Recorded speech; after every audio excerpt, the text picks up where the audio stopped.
Does your posture look something like this? You find that your hips often feel tight or that your abdominal muscles just feel like they're locking you down? Well, there's a good chance that you're dealing with a common postural position known as sway back. It kind of looks something like this, and it's your body's attempt to work against gravity to find a neutral base, and how it's attempting to adapt against that stimulus to organize itself in space. And more often than not, when people go to address a posture or movement pattern that isn't necessarily as efficient as it could be, they're typically only looking at the localized muscles, or really just the muscles that are involved. And although this is important as it relates to sway back posture or other movement pattern adaptations, it's not the only thing that's involved. Let me explain. So although muscles are important, it's not the only thing involved in a standing position in movement.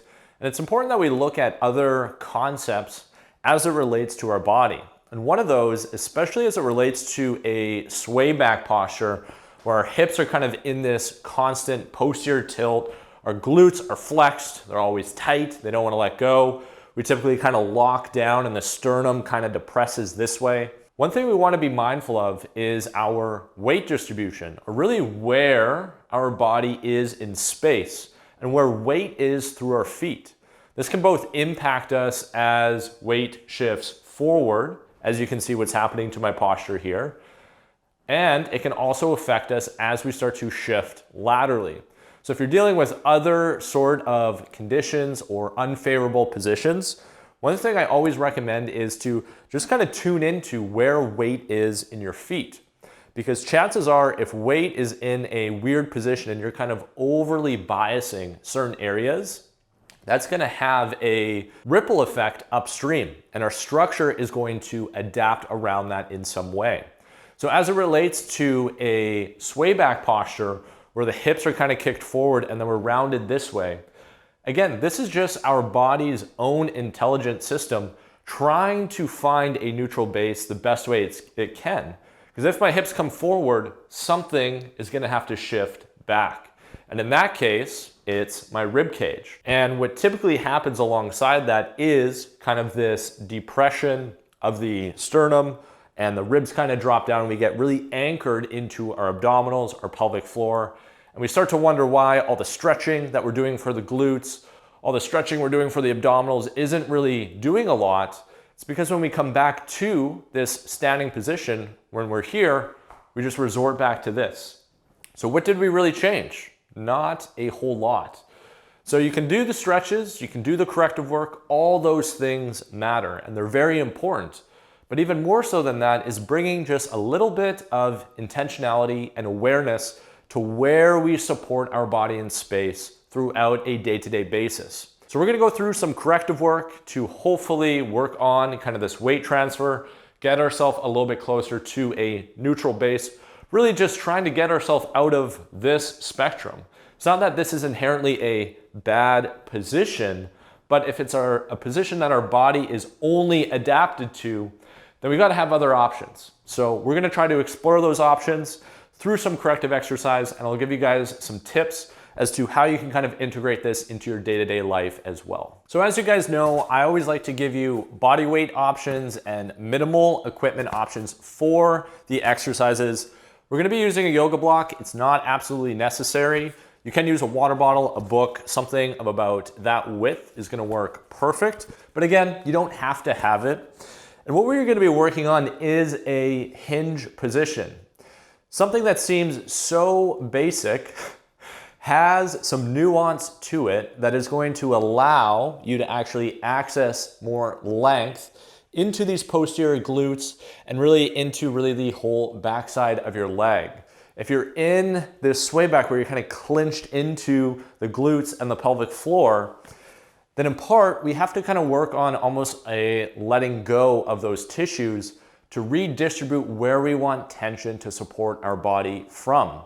It's not that having tension is inherently bad, but when we get adapted to certain positions, there's certain areas of our body that are almost overworking relative to other areas. So we want to somewhat quiet those down so we can open the pathway for other tensions and sensations to support us. So grab your block.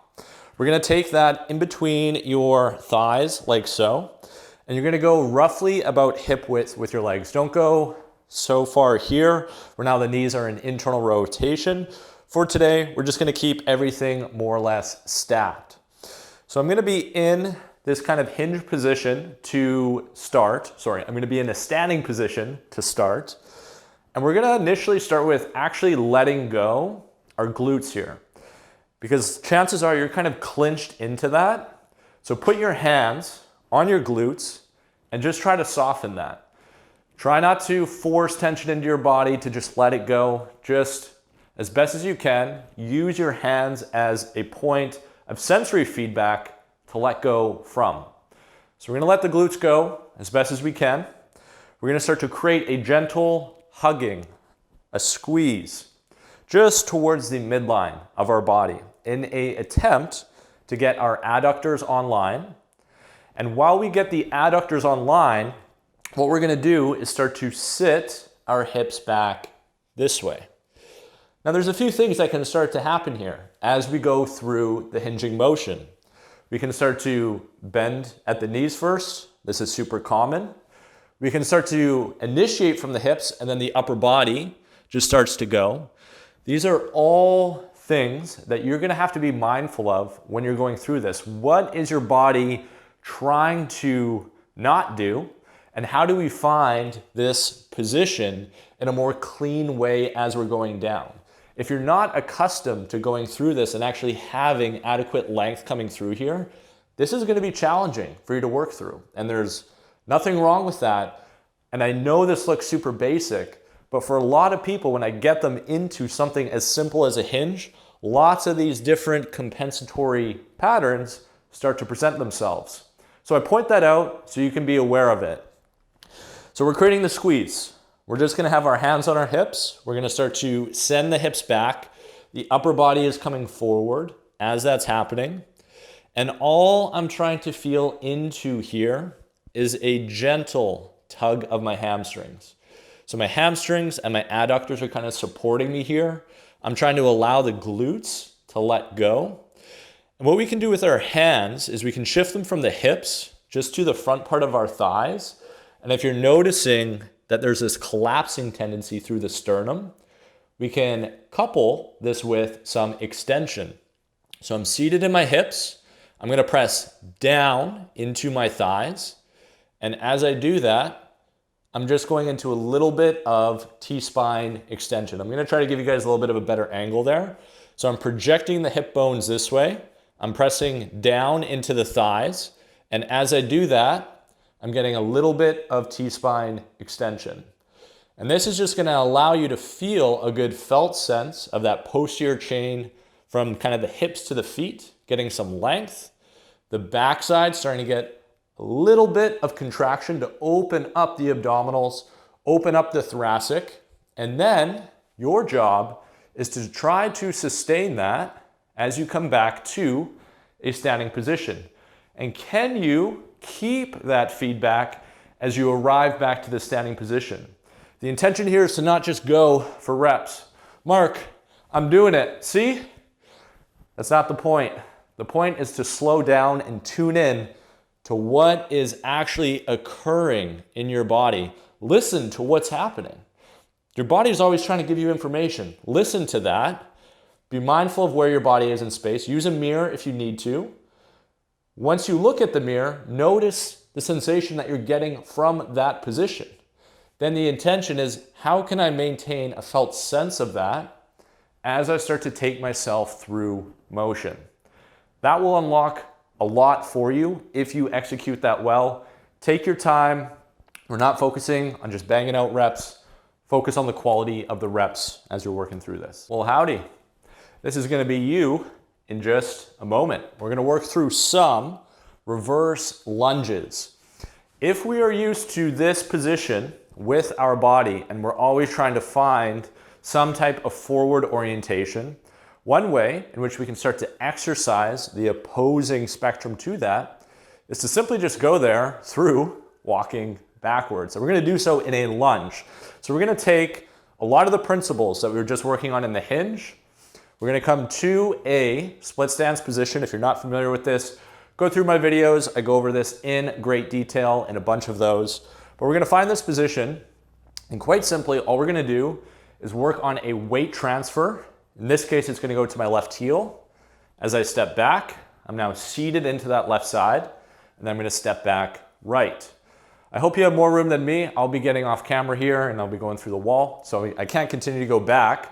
So I'm just gonna come back forward, and we're just gonna try to emphasize getting used to what it feels like to transfer weight from one foot to the other as we keep our hips seated in this more posteriorly shifted position.